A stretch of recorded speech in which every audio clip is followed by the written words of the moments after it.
Hello मेरे प्यारे बच्चों और मेरे मित्रों। आज जरूरी जानकारी में आज का विषय है आसियान। आसियान के बारे में आप लोग 10th में भी और 11th के एसएसटी के बुक्स में आप पढ़ते हो। आसियान ASEAN है, इसका फुल फॉर्म भी आप याद कर लो। ए से एसोसिएशन, मतलब association of south east Asian nation, ये है इसका फुल फॉर्म। क्या है? Association of south east Asian nation, ASEAN का ये फुल फॉर्म है। आसियान क्यों बनाया गया, इस पर हम चर्चा करेंगे। आसियान क्या है? तो देखो, आसियान पहले आसियान नहीं था, ये सिर्फ आशा था, यानी कि ASA। और इसकी स्थापना की जो सोच है वो इंडोनेशिया से शुरू होती है। सबसे पहले इंडोनेशिया ने ही सोचा कि क्यों ना साउथ ईस्ट एशिया में एक ग्रुप बनाया जाए और आपस में सब मिलकर अगर हम व्यापार करेंगे तो हमारी GDP अच्छी हो जाएगी और हमारी इकोनॉमी, अर्थव्यवस्था तरक्की करेगी। ये सोच करके इंडोनेशिया ने सबसे पहले इंडोनेशिया, थाईलैंड और सिंगापुर, ये 3 लोग मिलकर बात किए। फिलीपींस भी आ गया। तो पहले इसमें 3 ही कंट्री से मिलकर आसियान बना, चौथा अगले ही साल आ गया था। लेकिन धीरे धीरे अभी अगर आप देखो तो आसियान में टोटल 11 मेंबर हो गए हैं, 11 मेंबर हो गए हैं। इसके मेंबर कंट्री कौन कौन है? Indonesia, Vietnam, Thailand, Singapore, Philippines, Malaysia, Cambodia और ब्रुनोई और लाओस भी है। ये सब इसके मुख्य हैं। लेकिन शुरू में 3 से ही स्टार्ट हुआ था। क्या कारण था इसको स्टार्ट करने की? इसका कारण था कि सबसे पहले तो क्षेत्रीय शांति हो, यानी कि इंडोनेशिया, मलेशिया या फिर थाईलैंड, वियतनाम, इन सब में लड़ाई या युद्ध की आशा बन रही थी। वजह क्या था कि सबके पास GDP अच्छी थी नहीं, संसाधन किसी के पास ज़्यादा था, किसी के पास कम।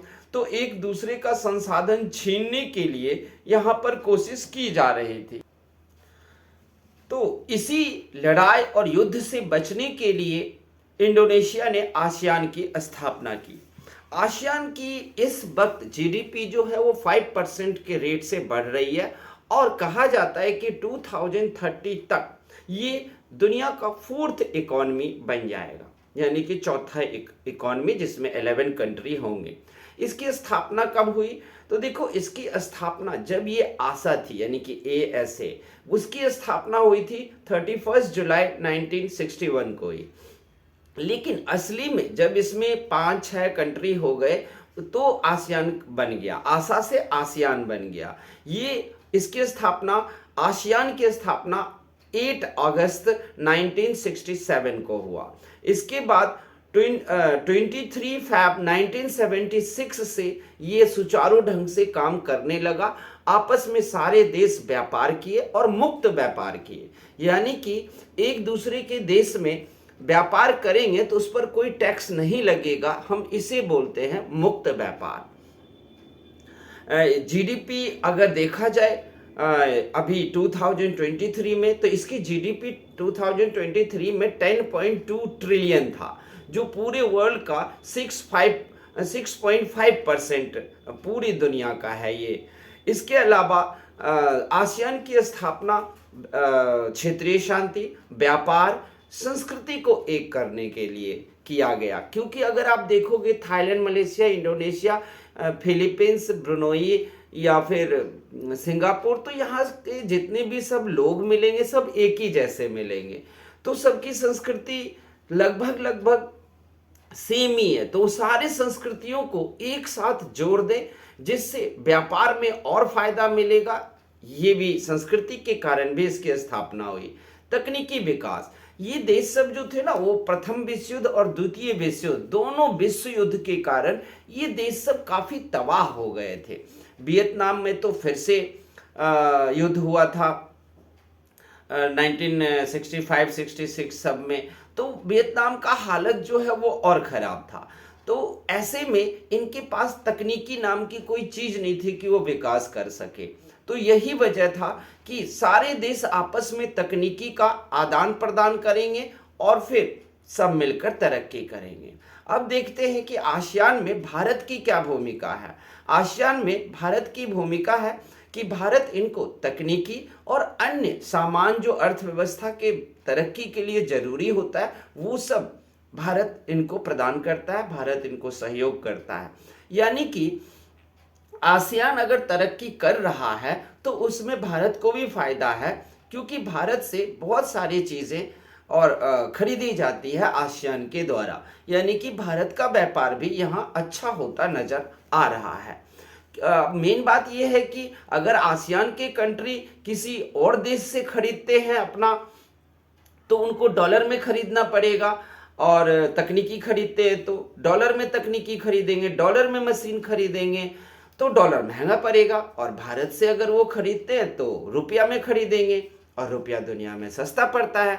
तो ऐसे में भारत को आसियान से बहुत ज़्यादा फायदा है। 1 जनवरी 1984 को ब्रुनोई एंट्री किया था आसियान में। 28 जुलाई 1995 को वियतनाम इसमें एंट्री किया था, और 23 जुलाई 1997 को म्यांमार इसमें एंट्री किया था। फाउंडर कंट्री 5 ही थे इसके, पहले तो 3 ही थे, लेकिन उसके बाद तो वो आशा को खत्म कर आसियान बनाया गया। तो जब से हम आसियान की जानकारी लेंगे तब से हम कह सकते हैं कि इसके 5 फाउंडर कंट्री थे, इंडोनेशिया, थाईलैंड, फिलीपींस, सिंगापुर और मलेशिया। ये 5 थे फाउंडर, 6 और आ गए हैं, अब इसमें 11 हो गए हैं। इनकी तकनीकी विकास हो रहा है, संस्कृति एक हो रही है, व्यापार भी अच्छा हो रहा है, क्षेत्रीय शांति बन गई है। यानी कि मिला जुला कर देखा जाए तो आसियान सबसे अच्छा हुआ। आसियान बनने के कारण ही आपको सीटो, सेंटो या आजकल ब्रिक्स, ये सब भी इसी तर्ज पर बनाए गए हैं आसियान की तरक्की को देखकर, कि आसियान ने इस तरह की कितनी जल्दी तरक्की कर लिया। तो इसी वजह से दुनिया के और कंट्री सब सीटो, सेंटो और ये ब्रिक्स बनाए हैं, वो भी चल रहा है। और अभी आप देखोगे कि ये जो आसियान की सोच कहाँ से आई, तो आसियान की सोच आई थी सार्क से। आपको पता ही है, SAARC south east Asian country में किया था, जिसमें भारत, पाकिस्तान, नेपाल, भूटान ये सब मिलकर। लेकिन सार्क का अब अस्तित्व है ही नहीं। सार्क का ना तो कोई सम्मेलन होता है, और वो इसलिए नहीं होता है क्योंकि भारत पाकिस्तान की जो दुश्मनी है वो काफ़ी बढ़ गई, इसलिए इनका सार्क अब है ही नहीं। समझ लो, सार्क को तो 11th-12th के जो पॉलिटिकल साइंस थे उनके चैप्टर से भी सार्क को निकाल दिया है। सार्क की कहीं पढ़ाई भी नहीं है। दक्षेस, तो सार्क दक्षेस के तर्ज पर ही आसियान की स्थापना की गई थी। सार्क तो मिट गया, गायब हो गया, लेकिन आसियान बहुत अच्छा तरक्की कर रहा है और अच्छा तरक्की करता रहेगा। धन्यवाद।